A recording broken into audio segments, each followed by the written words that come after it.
I stood at the far end of the long glass table, my hands shaking, but not from fear, from fury, from restraint. Troy's voice was still echoing in the boardroom, smug and dismissive. Natalie's just bitter because Danny's thriving. Success intimidates some people, I suppose. Laughter broke out from a few of the junior staff. My ears buzzed, my heart pounded, but I didn't sit down. Instead, I reached into my brown leather tote bag and pulled out the black binder I had carried to every single strategy meeting for the last 6 months. I flipped it open, my fingers steady now, and slid a stack of invoices and receipts across the table. "Let's talk about thriving, shall we?" I said, my voice cutting through the room like glass. "Because I've personally covered over $25,000 in expenses for this company since my internship. I have every receipt, every bank statement. I kept this company afloat while Troy took 3 vacations and Danny was still being trained." The silence was instant. No one moved. Even Marvin Klein, the CEO, lowered his coffee cup slowly as if in disbelief. Troy's face drained of color. His lips moved, but no words came out. That's when I knew. Everything had changed. But to understand how I arrived at this moment, this breaking point, you need to know where it all began. 7 years ago, I was just Natalie Harper, a bright-eyed economics graduate with a minor in computer science, stepping into the gleaming glass headquarters of Stratford and Blackwell Technologies for my internship interview. The Denver skyline stretched behind the building, snow-capped, mountains in the distance, a perfect backdrop for what I thought would be my perfect future. "We're looking for someone who can grow with us," said Marvin Klein, the silver-haired CEO who surprisingly conducted my interview himself. "Someone who sees beyond today's problems to tomorrow's solutions." I nodded eagerly, clutching my portfolio. "That's exactly what I want, sir. To build something lasting." What I didn't know then was how literal that statement would become. How much of myself I would pour into building this company while remaining invisible. My internship began during what I later learned was the company's worst financial quarter. The office spaces were half empty. Desks cleared out from layoffs still had family photos forgotten in drawers. The small team worked with a quiet desperation that I mistook for focus. Troy Whitman was my direct supervisor, a man with perfectly coiffed dark hair, custom suits, and a booming laugh that always seemed to arrive a beat after everyone else's jokes. He had a way of standing that took up space, of speaking as if every word deserved to be recorded for posterity. "Natalie, right? Welcome aboard. We're lean but mighty," he said, on my first day, gesturing to the empty desks. "Think of it as a chance to wear many hats." Many hats. I had no idea how prophetic those words would be. My 3-month internship was set to end in August, but July brought rumors of another round of cuts. "We're restructuring," Troy announced in a team meeting, voice confident despite the tension in the room. "But the best people always land on their feet." That afternoon, Marvin called me into his office. The mountain view behind him seemed diminished somehow, clouds hanging low. "Natalie, your internship ends next week," he said, hands folded on his desk. "We can't afford to bring you on full-time right now." My stomach dropped. I had turned down 2 other offers for this position. "But," he continued, "you've shown exceptional promise. If you'd consider an extension, unpaid, for 3 months, I guarantee a position when we stabilize. Your work on the forecasting model alone saved us thousands." I should have seen the red flag. Instead, I saw opportunity. "I'll do it," I said, calculating my savings against rent. "I believe in what we're building." That night, I called my mother from my small apartment in Capitol Hill, the white city lights twinkling below my window. "They want me to work for free, Mom," I said, clutching a mug of tea. "Oh, honey," she sighed. "Companies only value what they pay for." "This is different," I insisted. "They're struggling, but they see something in me." Her silence spoke volumes, but I was too eager to listen. September brought a critical client meeting, a potential $1 million contract, with Aventus systems that could stabilize the company. The morning of the presentation, Troy was frantic. "The client dinner tonight, accounting froze the cards," he hissed, pacing the conference room. "If we can't take them somewhere impressive, we're dead in the water." I watched the team deflate. This contract wasn't just business, it was survival. "I can cover it," I heard myself say. "I have a personal credit card." Troy stopped pacing. "You'd do that? It'll be at least $500 with wine." "Consider it done," I nodded, already calculating which bill payment I'd delay. Just make sure I get reimbursed next week. Absolutely. Troy clasped my shoulder. Hero move, Natalie. That evening at Elway's downtown, I watched Troy charm the Aventus executives, ordering $120 bottles of wine and the finest steaks. The total came to $642.78. I signed the receipt with a flourish that belied my anxiety. 2 days later, Aventus signed the contract. 1 week later, when I submitted my reimbursement form, Troy looked apologetic. Finance is still processing. Next pay cycle for sure. Next pay cycle became next month. Next month became Q1 budget. By then, I'd been hired full-time as a junior analyst, and somehow asking about that dinner reimbursement seemed petty amid the company's remarkable turnaround. A phrase Troy used in the all-hands meeting where he received an award for landing the Aventus account. That was my first lesson in invisibility. But not my last. Over the next 5 years, I became Stratford and Blackwell's silent infrastructure. When the team needed software that wasn't in budget, I quietly purchased licenses on my personal card. When conference registrations were due but purchase orders weren't approved, I fronted the money. Client gifts, emergency equipment replacements, even office supplies during spending freezes. I covered them all, meticulous in my documentation, increasingly disappointed in the reimbursement process. You know how it is, Troy would say with a conspiratorial smile. Corporate wheels turn slowly, but we see your dedication. I was promoted once to Analyst 2, with a salary increase that barely covered my growing financial contributions to the company. Still, I believed in what we were building, and more foolishly, I believed I was building a reputation for loyalty and indispensability. What I was actually building was a precedent for my own exploitation. The conference room that day, 7 years later, held the consequences of that precedent. $25,247.81 worth of consequences, neatly organized in my black binder. And Troy had just made the final mistake, dismissing me publicly as bitter and intimidated, when I had been nothing but the silent foundation of his success. As I stood there, watching realization dawn. Across the faces around the table, I knew this moment would change everything. But I had no idea just how completely my life was about to transform. You paid for all of this yourself? Marvin asked, his voice barely audible as he lifted one receipt after another. Troy cleared his throat. There must be some mistake. Natalie, we should discuss this privately. No, I interrupted, my voice stronger than I'd ever heard it. We've had private discussions for 7 years. This is a company matter. The fluorescent lights seemed suddenly harsh in the silent room. Beyond the floor-to-ceiling windows, Denver's business district continued its ordinary Tuesday morning, unaware of the earthquake happening in our conference room. Monica Chen, our marketing director, and the closest thing I had to a friend at work, was staring at me with wide eyes and the faintest hint of a smile. She'd warned me for years about my doormat tendencies, as she called them. Natalie, Marvin spoke again, his CEO authority returning to his voice. Please sit down and walk us through this. I remained standing. 7 years of sitting quietly had ended. 3 days after my internship started, I discovered the company was nearly bankrupt, I began. My first unofficial contribution was covering a client dinner for Aventus Systems, $642.78. That dinner secured our largest contract at the time. Troy shifted uncomfortably in his leather chair. After that, it became a pattern. Software licenses during budget freezes, emergency equipment replacements, conference registrations when purchase. Orders were delayed. Team-building events that would have been canceled otherwise. I gestured to the documents now spread across the polished table. Every time I was promised reimbursement. Every time those reimbursements were delayed, lost, or deprioritized. I've kept impeccable records. Dates, amounts, reasons, and who authorized each expense. Danny Reese, the golden boy who'd joined us, straight from his MBA program 18 months ago, looked genuinely shocked. His perfectly styled hair and designer suit contrasted sharply with his expression of confusion. But why would you keep paying? He asked. That's not normal. For the first time, I allowed myself to sit down, placing my palms flat on the table. Because I believed in this company. Because I was told loyalty would be rewarded. Because every time I raised the issue, I was made to feel like I was being petty about a few dollars, while everyone else focused on the big picture. I looked directly at Troy. But $25,000 isn't a few dollars. It's a down payment on a house. It's student loan debt.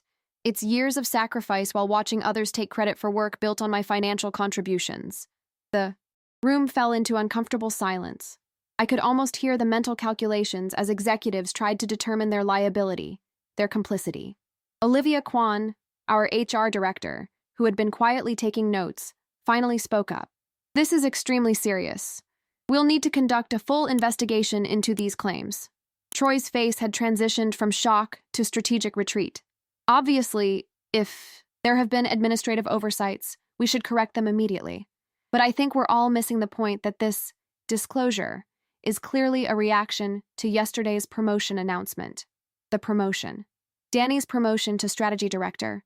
The position I'd been assured was mine after 6 years of proven performance. This has nothing to do with Danny's promotion, I said. Evenly. This is about systemic exploitation that I've documented for 7 years. Danny's been here 18 months.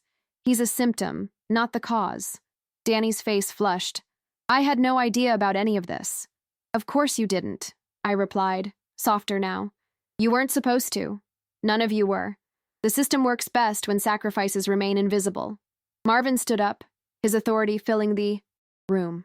We're adjourning this meeting. Olivia, I want you and finance to verify these records immediately. Troy, my office in 15 minutes.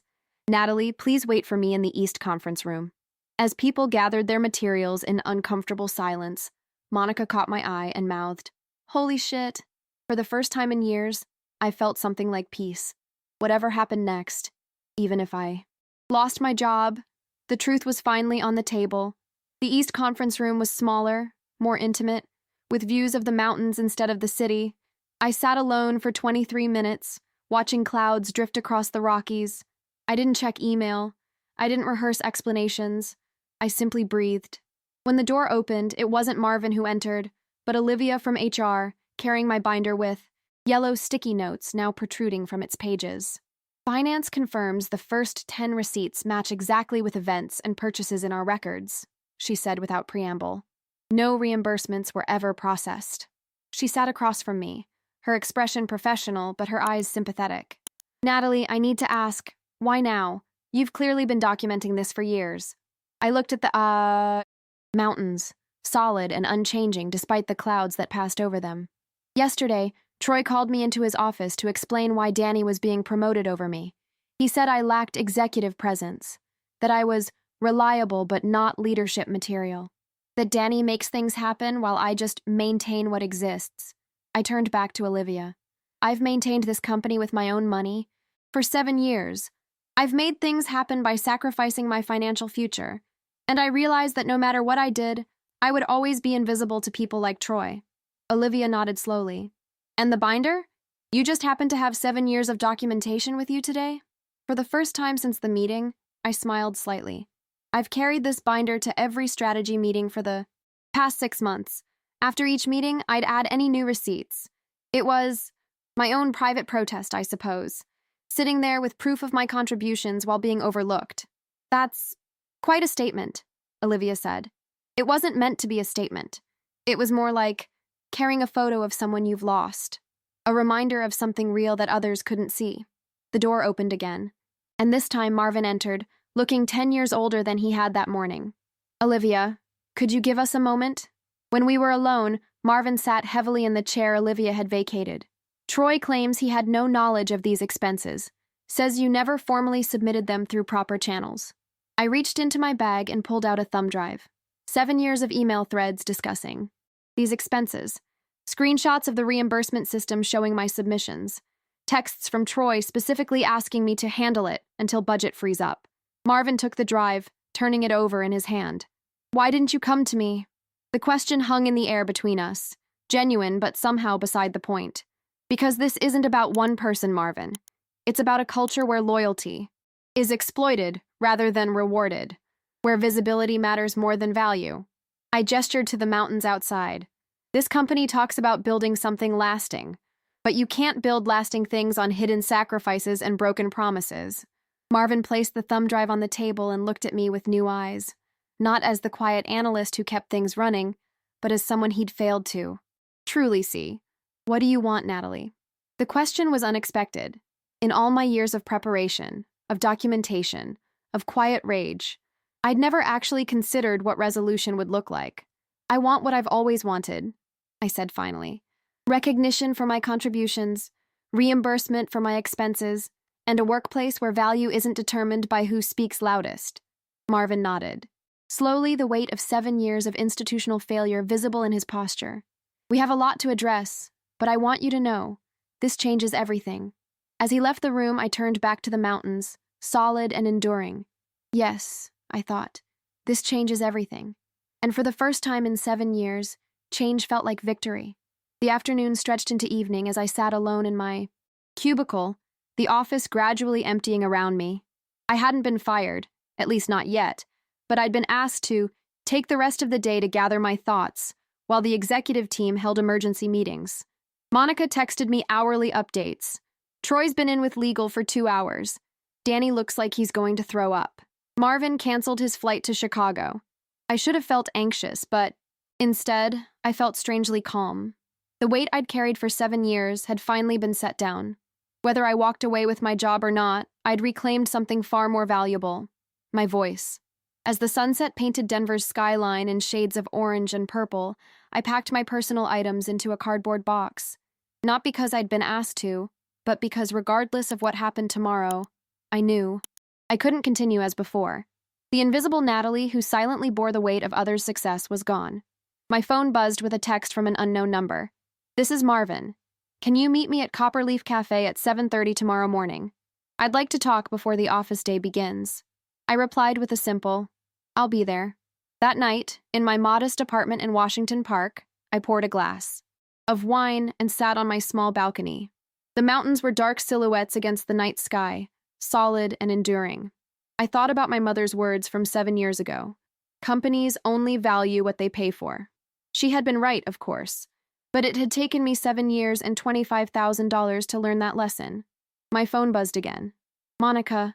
Holy shit, Nat. Troy's been suspended pending investigation. Danny's promotion is on hold. What did you do? I smiled into the darkness. I told the truth. We need drinks this weekend. All the details. I set down my phone and closed my eyes, listening to the distant sounds of the city. Whatever tomorrow brought, tonight I would sleep without the weight of unspoken truths. Copperleaf Cafe was tucked away on a quiet corner of Cherry Creek, its patio already filling with early morning business meetings. I arrived 15 minutes early, choosing a table in the back corner with a clear view of the entrance. Marvin arrived precisely at 7:30, his silver hair catching the morning light. He looked tired but composed, carrying a leather portfolio instead of his usual briefcase. Thank you for meeting me, he said as he sat down. I thought we could use neutral ground. The waitress brought us coffee. Americano for him, latte for me. I waited, letting the silence stretch between us. I'd spent too many years filling uncomfortable silences with accommodating words. The board held an emergency meeting last night, Marvin finally said, his fingers tapping lightly on his portfolio. I presented your documentation and the preliminary findings from finance and HR. He took a sip of coffee, his eyes never leaving mine. Troy has been placed on administrative leave while we conduct a full investigation. His access to company systems has been suspended. I nodded, saying nothing. The board has authorized immediate reimbursement of all your documented expenses, plus interest calculated at the standard IRS rate. And Danny's promotion? I asked. Marvin sighed. On hold. He claims he had no knowledge of your financial contributions or Troy's methods, and so far we found no evidence to contradict that. But the position will remain open pending a complete review. The morning sunlight filtered through the cafe's windows, catching dust motes and golden beams. Outside, Denver was coming alive, people rushing to offices just like Stratford and Blackwell, carrying their own invisible burdens. There's something else, Marvin said, opening his portfolio and sliding a document across the table. The board has authorized a new position, Director of Operational Excellence. The role would oversee cross-departmental efficiency, strategic implementation, and resource allocation. I glanced at the job description, noting the salary, nearly double my current compensation. Why? I asked simply. Marvin looked surprised. Why what? Why create this position now? Why offer it to me? Is it guilt? Damage control? Marvin set down his coffee cup carefully. Both, if I'm being honest, but also recognition. What you revealed yesterday wasn't just about money, Natalie. It exposed a fundamental flaw in how we operate, how we value flash over substance, visibility over actual contribution. He gestured to the document. This isn't charity, it's strategic. We need someone who understands the operational reality beneath the executive presentations. Someone who can ensure resources go where they're needed, not where they make the best impression. I took a sip of my latte, considering his words. And if I decline, then we'll process your reimbursement and provide an excellent reference for wherever you choose to go next. Marvin's expression was somber. I wouldn't blame you for leaving, but I hope you'll consider staying to help us fix what's broken. I folded the document and placed it in my bag. I'll think about it. Marvin nodded, clearly wanting to say more but respecting my boundaries for perhaps the first time. As we finished our coffee in companionable silence, I realized something profound had shifted. I was no longer the invisible support structure. I was seen, not just for what I'd given, but for what I could build. Walking back to my car, phone already buzzing with messages from Monica demanding updates, I felt something I hadn't experienced in years. Possibility. The mountains stood, witness in the distance, solid and unchanged. But I was different, and that made all the difference. When I arrived at the office, the energy was palpably different. Whispers followed me down corridors. Some colleagues avoided eye contact, others offered small, supportive smiles. My cubicle was exactly as I'd left it the previous evening, half-packed box still sitting on my desk. I set my bag down and began unpacking my items, placing them back on my desk one by one. Whatever I decided about Marvin's offer, today I would occupy my space fully. Today, I would be visible. Monica appeared at my cubicle entrance, her expression a mixture of awe and concern. "Are you okay?" she asked, keeping her voice low. "The whole office is buzzing." I smiled, placing my favorite pen holder back on my desk. "I'm better than okay," I replied. "I'm finally myself." And for the first time in 7 years, that felt like more than enough. 3 weeks later, the landscape of Stratford and Blackwell had shifted dramatically. Troy's administrative leave had become permanent separation after the investigation revealed a pattern of misallocated resources and falsified expense reports that went far beyond my personal contributions. Danny had been moved to a different department, his ambition tempered by the harsh light of reality, and I had accepted the director position, with conditions. My corner office on the 18th floor offered a panoramic view of the mountains I'd always admired from afar. The morning light streamed through floor-to-ceiling windows, illuminating the space I'd redesigned with comfortable chairs for team meetings rather than imposing executive furniture. On my desk sat a sleek black reimbursement check for $25,247.81, plus 46 and 12.92 in calculated interest. I hadn't deposited it yet. Something about holding the physical evidence of my vindication felt necessary, at least for a little while longer. A knock at my open door pulled me from my thoughts. Monica stood there, clutching a tablet and looking uncharacteristically nervous. "The team's assembled in Flatiron," she said, referring to the conference room I'd specifically requested for our first departmental meeting. "Everyone's there." I took a deep breath, gathering the presentation materials I'd prepared. "Including the new hire?" I asked. Monica nodded, seated and ready to go. As we walked together, through the corridor, I felt eyes following us, some curious, some respectful, some still wary. The story of my confrontation had become company legend, growing more dramatic with each retelling. I'd heard whispers that I'd threatened legal action, that I'd thrown documents at Troy, that I'd been planning the takedown for years. The truth was both simpler and more profound than any of those stories. "Are you nervous?" Monica asked as we approached the conference room. I smiled. "No. For the first time in years, I know exactly what I'm doing and why I'm doing it." The Flatiron conference room fell silent as I entered. Around the large oval table sat my newly formed team, a collection of overlooked talent I'd specifically requested from various departments. People who, like me, had been doing the real work while others took the credit. And at the far end, looking both intimidated and determined, sat Danny Reese. "Good morning," I began, setting my materials on the table. "Thank you all for joining Operation Visibility." I clicked to the first slide of my presentation, a simple graphic showing a mountain with most of its mass hidden beneath the surface. For too long, this company has operated on a false economy, valuing what's seen over what's essential. Today, we begin changing that, not just for ourselves, but for every person in this building. I moved around the table, making eye contact with each team member. You were selected for this team not because you're the loudest or the most politically connected, but because you've demonstrated exceptional value that hasn't been properly recognized. Your insights, your innovations, your quiet determination. These are the qualities that will rebuild Stratford and Blackwell's foundation. I paused at Danny's chair, noting his discomfort and the way he straightened his already perfect tie. Including you, Danny. Your analytical skills are genuinely impressive. It's not your fault the system was rigged to reward certain types of contribution over others. Danny looked up, surprise evident in his expression. You're not angry with me? I shook my head. This was never about you. It was about a culture that needed correction. For the next hour, I outlined our mission: to create systems that recognized and rewarded true contribution, regardless of who delivered it. To build transparency into every aspect of company operations. To ensure that no one ever had to pay for company expenses out of pocket or work unpaid hours to prove their worth.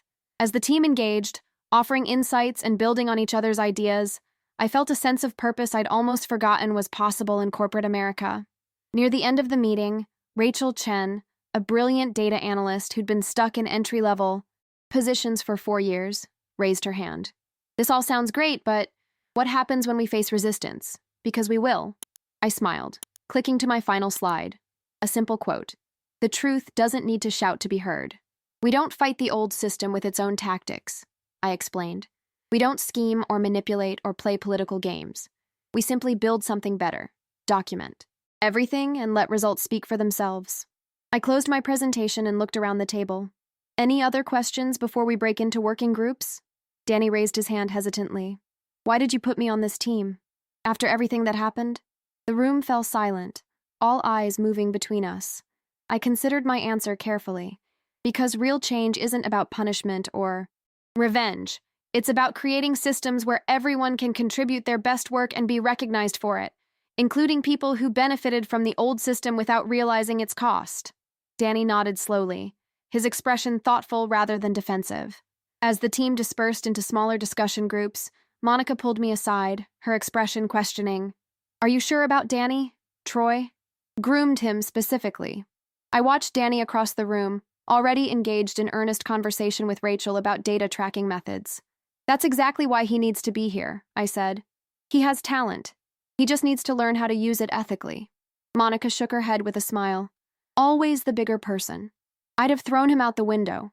That's why I'm director and you're my right hand, I laughed.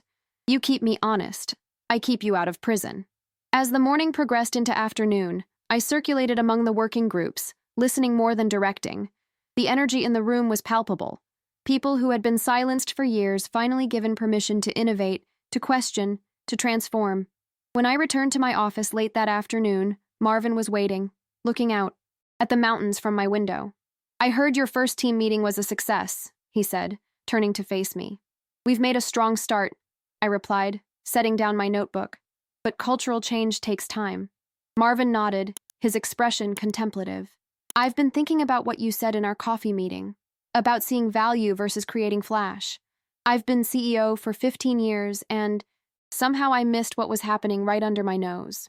I sat at my desk, considering his words.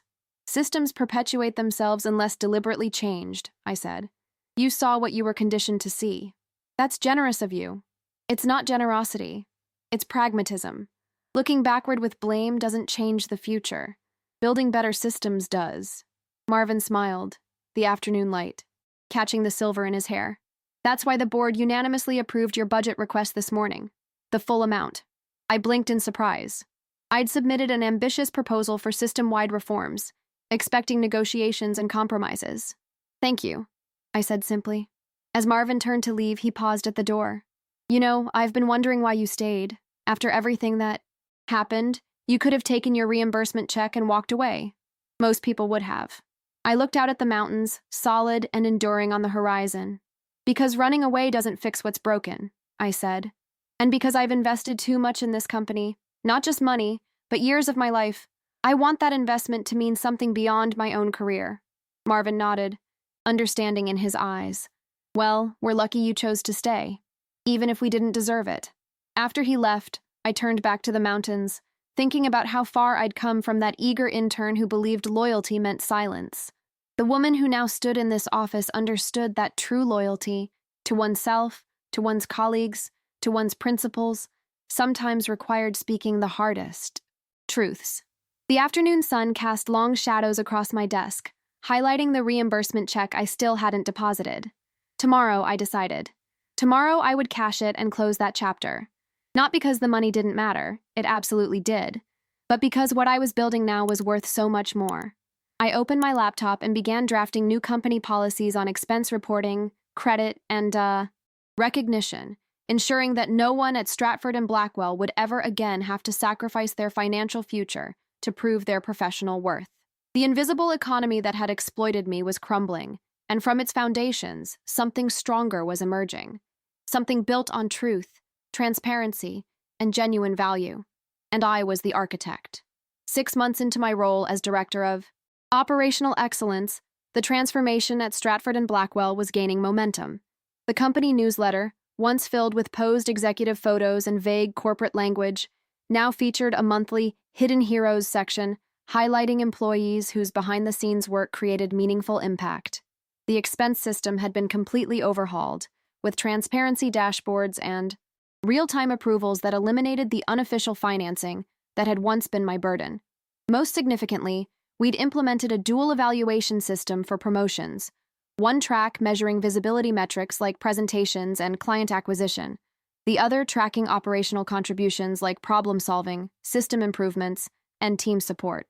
Balance between these tracks was mandatory.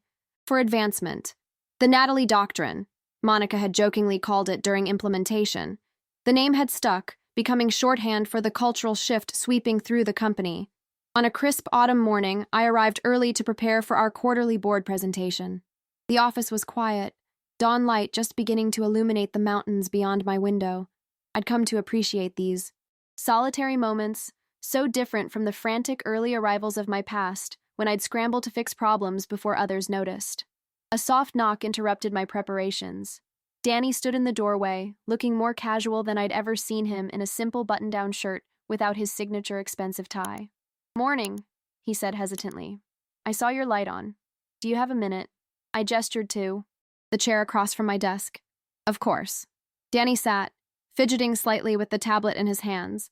In the months since joining my team, he'd undergone a remarkable transformation.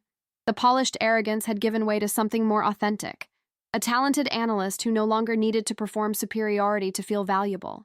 "I've been working on something," he said, sliding the tablet across my desk.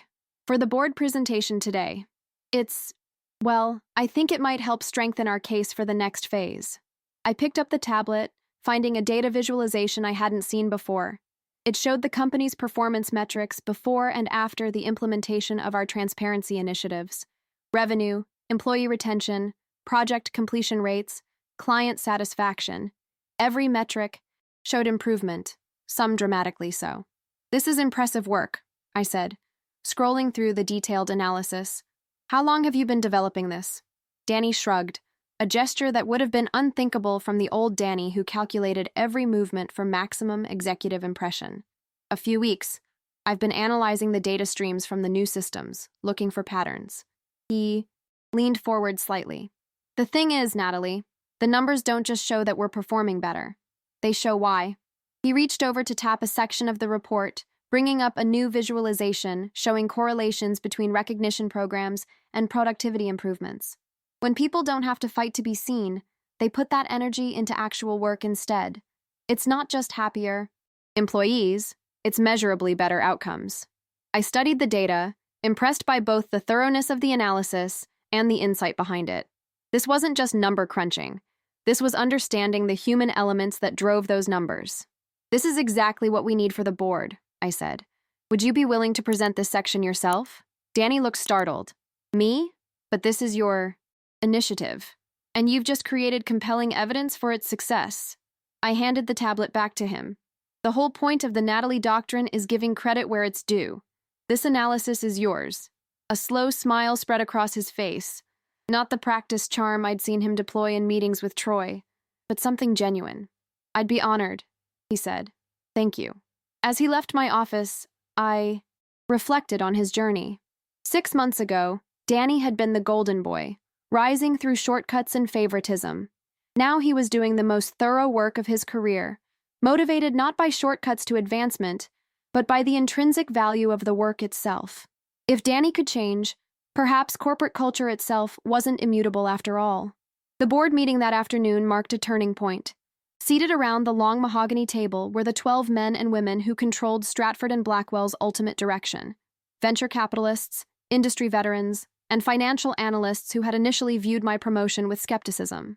Marvin opened the meeting with a brief overview of quarterly results, which showed our strongest performance in 3 years.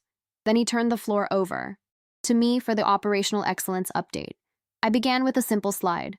Culture is not separate from performance. It is the foundation of performance. For the next 20 minutes, I outlined the systemic changes we'd implemented and their measurable impacts. When I reached the section on correlation data, I introduced Danny, who presented his analysis with a clarity and confidence I hadn't seen from him before. When we finished, the board chair, Eleanor Westfield, a formidable woman who had broken through investment banking's glass ceiling in the 1990s, leaned forward. "This is compelling work," she said, her piercing gaze moving between Danny and me. "But I'm curious about sustainability. Cultural initiatives often show early gains that fade as enthusiasm wanes. How do you plan to maintain momentum?" It was the question I'd been waiting for, the one that would determine whether our changes would be seen as a temporary correction or a fundamental reimagining of how the company operated. "By embedding recognition and transparency into our operational DNA," I replied. "We're not running a campaign, we're rewiring systems. Our new performance metrics, compensation structures, and promotion criteria all reinforce these values." I clicked to my final slide, showing our next phase proposals. "And with the board's approval today, we'll be extending these principles to client relationships and vendor partnerships.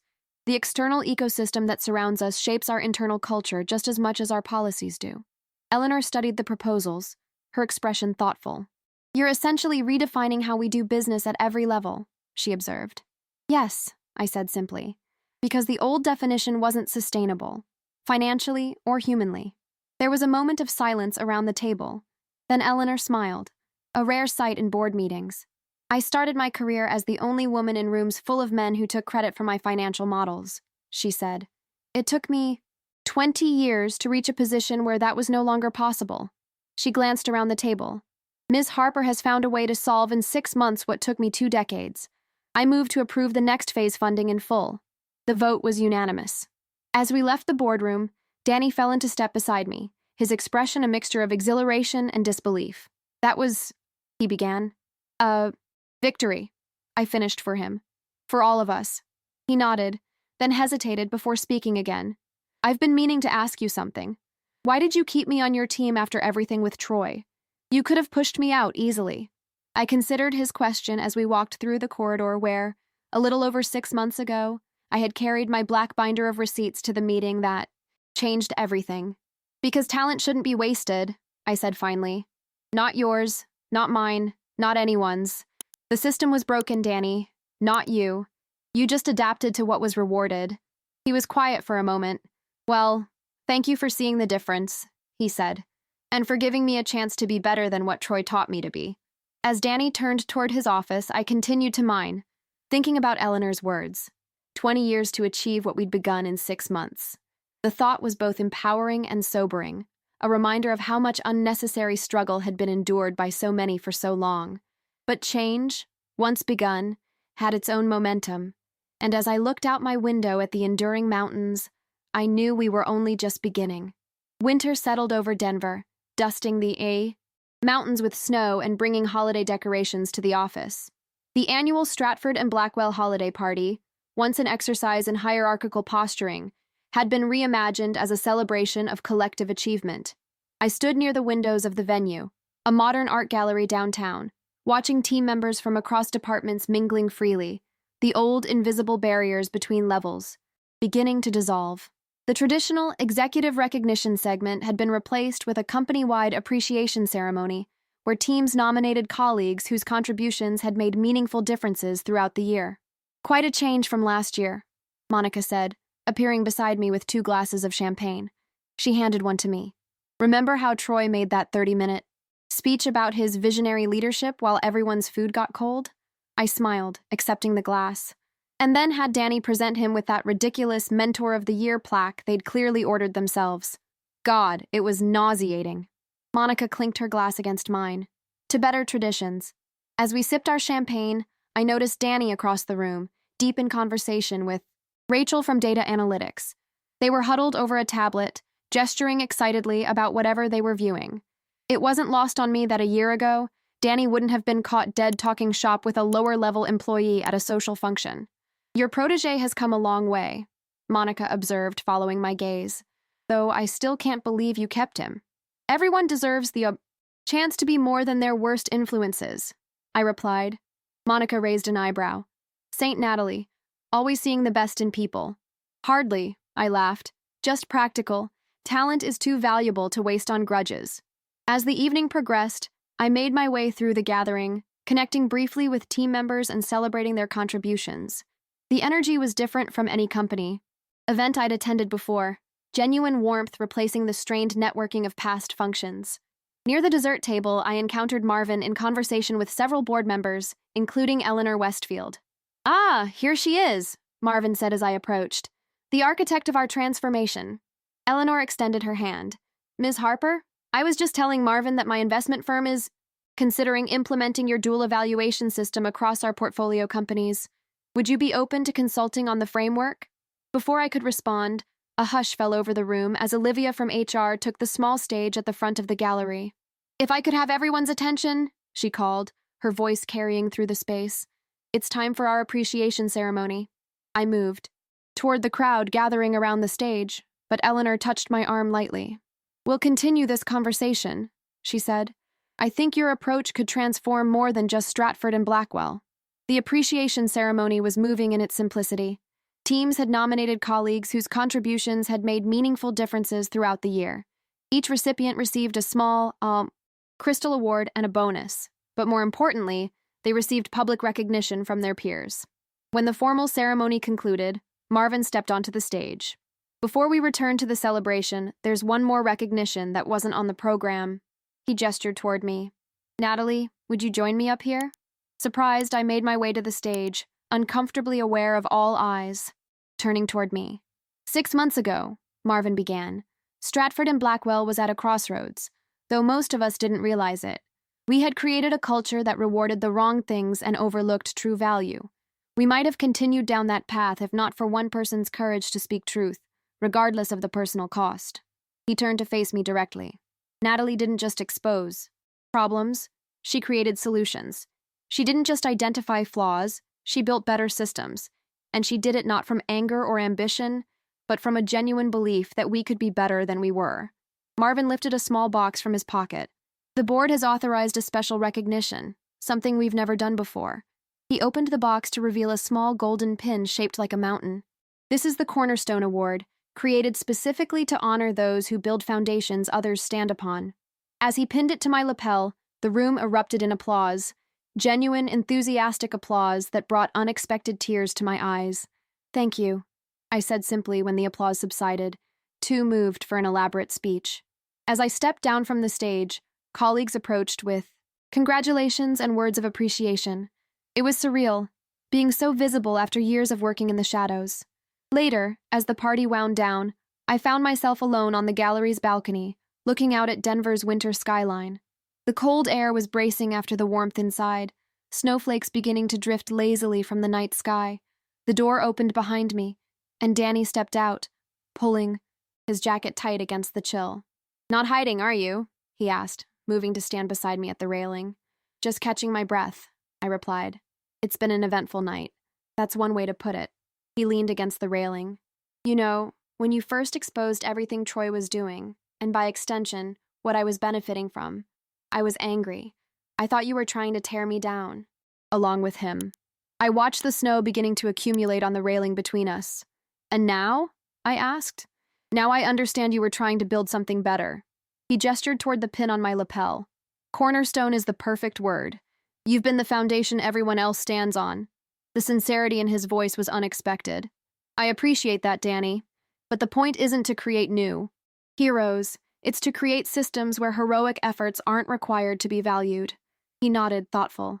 I've been offered a position at Meridian Tech, he said after a moment, VP of Strategic Development. I turned to look at him, surprised. Meridian was a competitor, smaller but growing rapidly. Congratulations, I said. That's a significant opportunity. I'm turning it down, he replied, surprising me further. The old Danny would have jumped at the title and the corner office. But I've learned more in 6 months on your team than in all my years under Troy. I'd rather build something meaningful here than chase status somewhere else. His words reflected a transformation I couldn't have imagined 6 months ago. I'm glad to hear it, I said. We have a lot more to build. As we stood in comfortable silence watching the snow fall over Denver, I reflected on how far we'd come. Not just professionally, but personally. The woman who had carried that black binder into the conference room had been fueled by years of suppressed fury and injustice. The woman standing on this balcony now was building not from anger, but from vision. You know what I think about sometimes? Danny said, breaking the silence. Where we'd all be if you'd never spoken up that day. If you'd just kept quiet like Troy expected. I considered his question, watching my breath cloud in the cold air. I think about that too, I admitted. But not as a what if, more as a reminder that silence isn't always loyalty, and that sometimes the most valuable thing you can contribute is the truth, even when it costs you. Danny nodded slowly.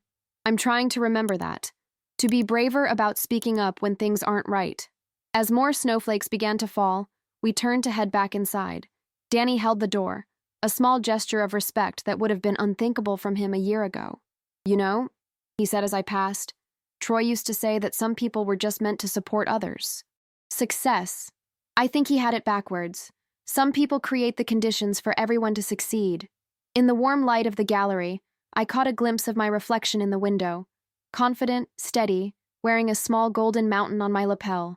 Not invisible anymore, but not seeking the spotlight either. Just occupying my rightful space with the quiet certainty that I had earned it. And that, perhaps, was the most profound transformation of all.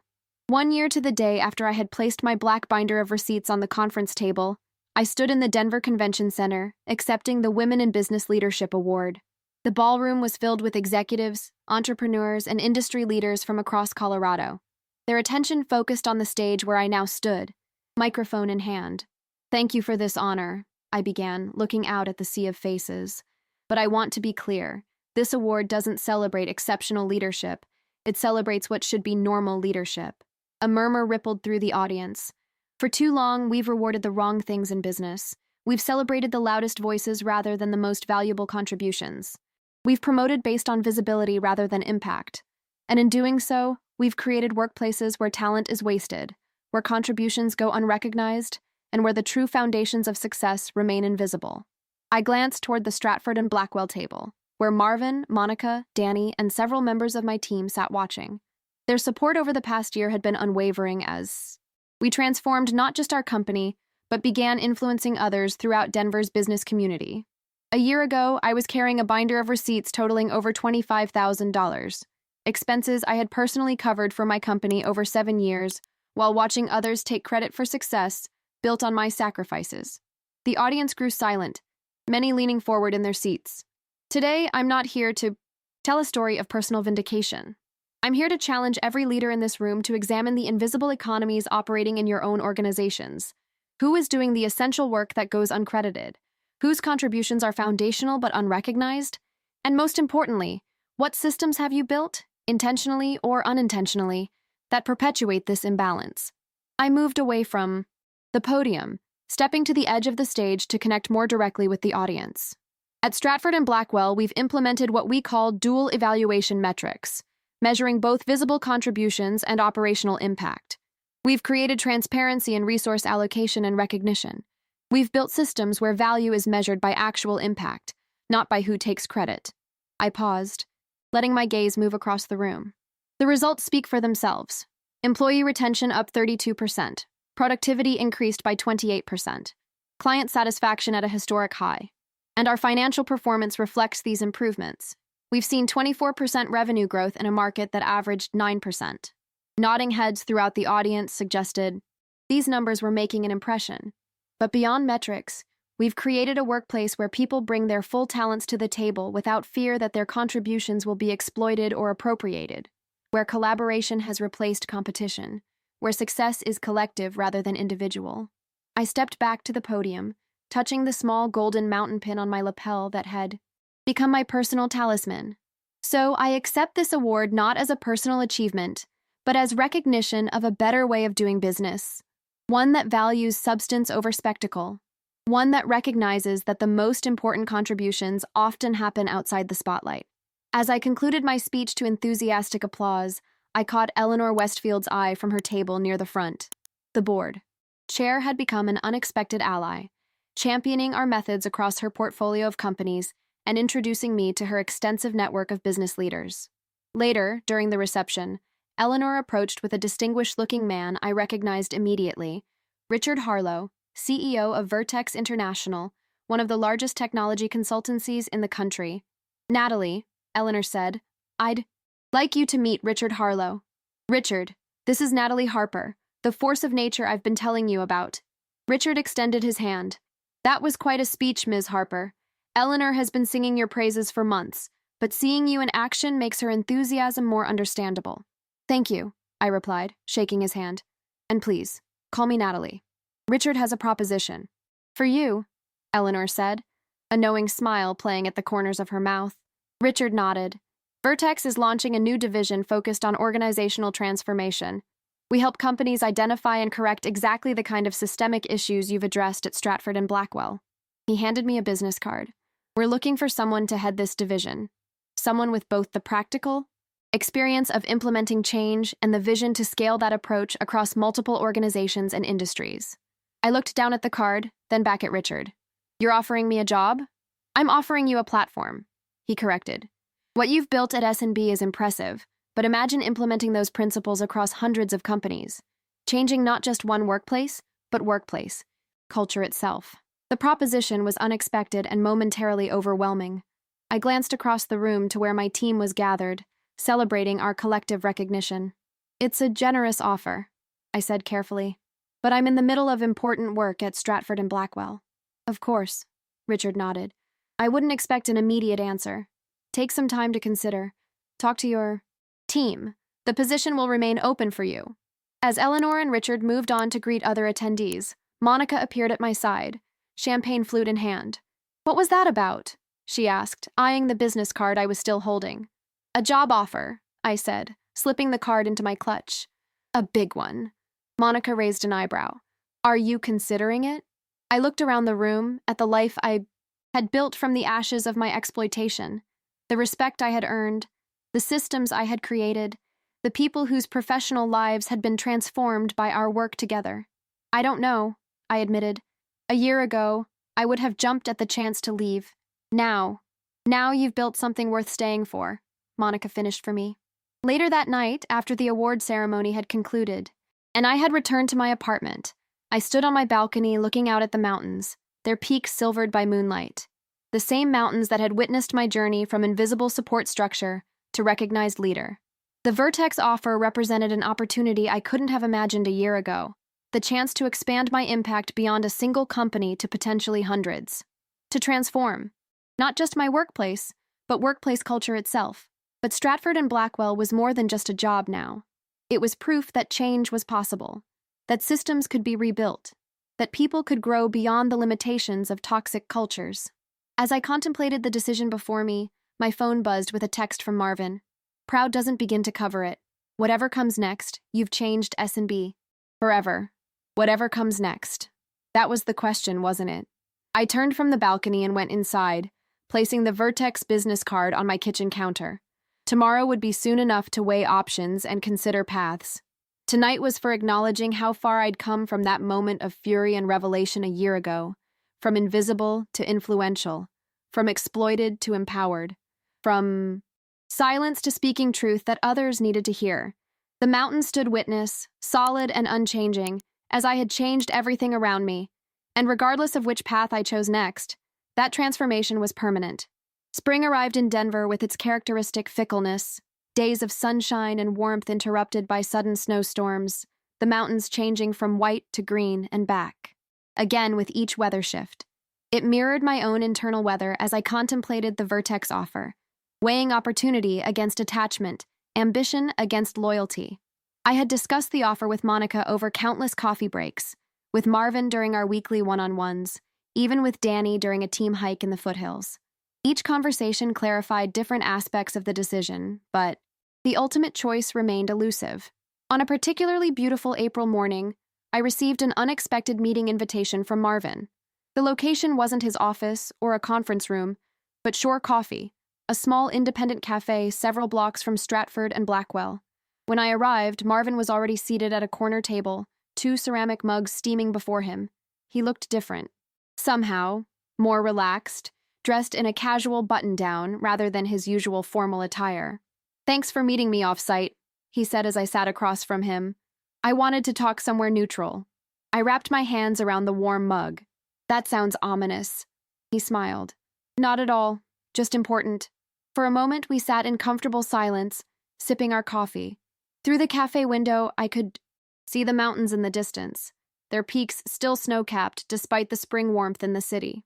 "I know about the Vertex offer," Marvin said finally. "Eleanor told me after the award ceremony." I nodded, unsurprised. "I've been considering it. It's an extraordinary opportunity," he acknowledged. "The chance to implement your vision across hundreds of companies rather than just one." "But?"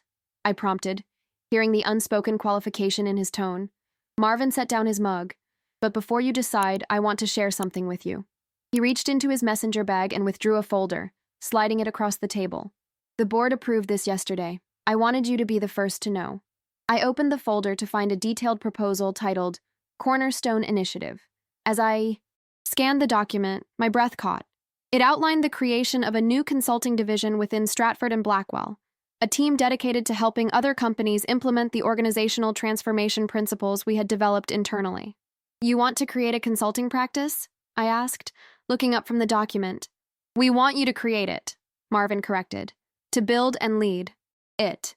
To take what you've accomplished within S&B and offer it to other organizations, but with the foundation and support of the company you've already transformed."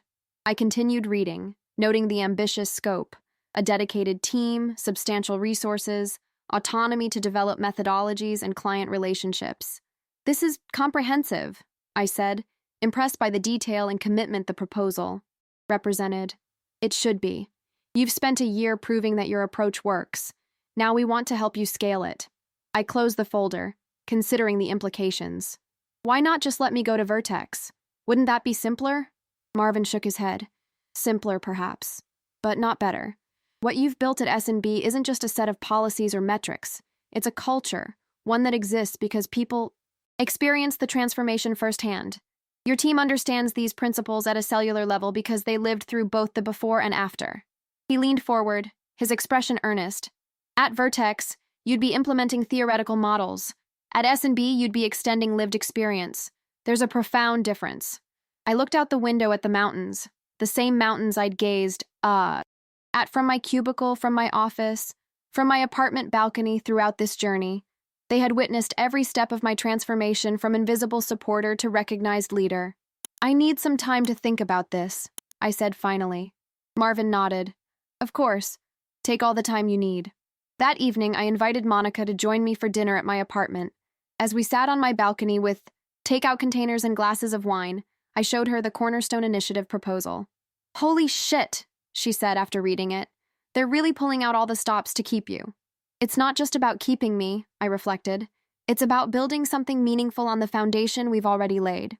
Monica studied me over the rim of her wineglass. "So what are you going to do?" I looked out at the mountains, solid and unchanging despite the seasons that passed over them. "I'm still deciding, but I'm leaning towards staying, building something from within rather than starting over elsewhere." Monica nodded slowly. "You know, when you first confronted Troy with that binder of receipts, I thought it was the beginning of the end, that you'd finally had enough and were burning it. All down on your way out." She reached over to refill our glasses. "But it wasn't an ending at all. It was a beginning. You didn't tear down. You rebuilt. Better. Stronger. More just." Her words crystallized something I had been feeling but couldn't articulate. "That's it exactly," I said. "This was never about escape. It was about transformation."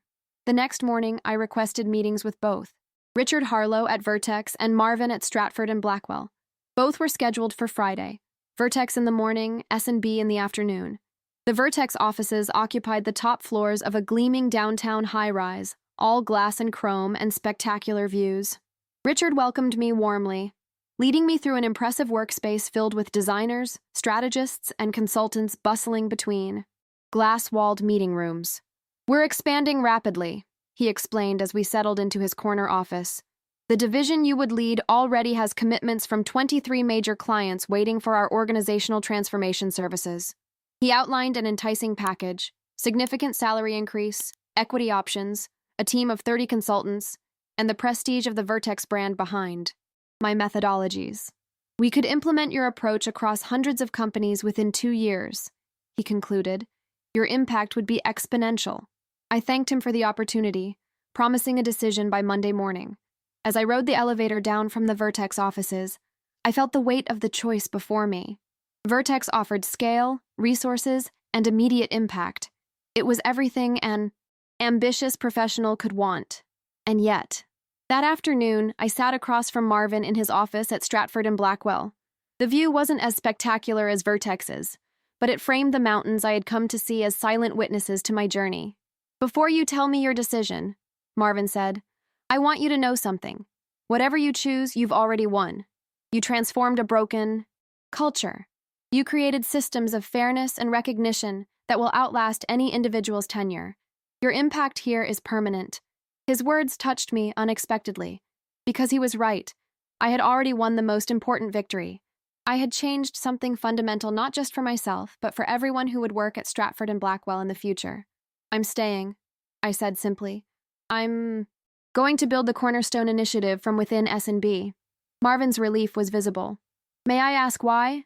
"Vertex offers tremendous resources and reach." I considered his question, formulating my answer carefully.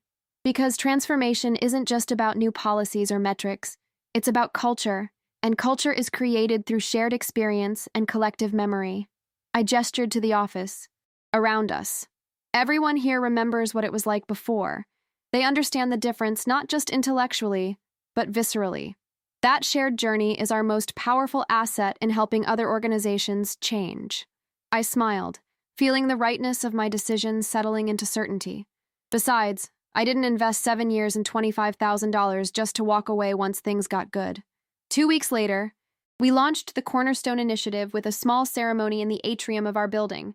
The team I had assembled, including Monica as operations director and Danny as metrics lead, stood beside me as Marvin unveiled the division's mission statement engraved on a simple plaque: "Building workplaces where value is seen, contribution is honored, and every cornerstone is recognized."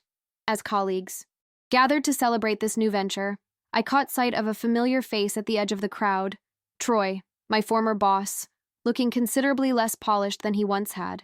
Our investigation had revealed financial improprieties beyond just my unreimbursed expenses, resulting in his dismissal and professional consequences. Our eyes met briefly across the room. I nodded once, neither hostile nor friendly, a simple acknowledgement of our shared history and divergent paths. He hesitated, then nodded in return before turning to leave. I felt no satisfaction in his downfall, no vindication in his struggle. My journey had never been about revenge. It had been about building something better from the broken systems I had endured. Later that evening, as the celebration wound down, I stood alone in my office looking out at the mountains, the same mountains that had witnessed my transformation from invisible supporter to recognized leader, from exploited to empowered, from silent to speaking truth. On my desk sat the black binder, empty now of its receipts and invoices, repurposed to hold the founding documents of the Cornerstone Initiative. A reminder not of past injustices, but of the power of truth to create transformation. I placed my hand on the binder, feeling the culmination of a journey that had begun with 678 tour for a client dinner 7 years ago, and had led to a new division dedicated to changing workplace culture itself. The mountains stood solid and unchanging on the horizon, bathed in the golden light of sunset, and I stood changed, yet somehow more fundamentally myself than I had ever been. Not invisible anymore, not silent anymore, not sacrificing anymore, but building, leading, transforming. And in that moment, I knew with absolute certainty that the most valuable thing I had ever done was not covering those expenses or documenting those sacrifices. It was finding the courage to place that binder on the table and finally speak my truth.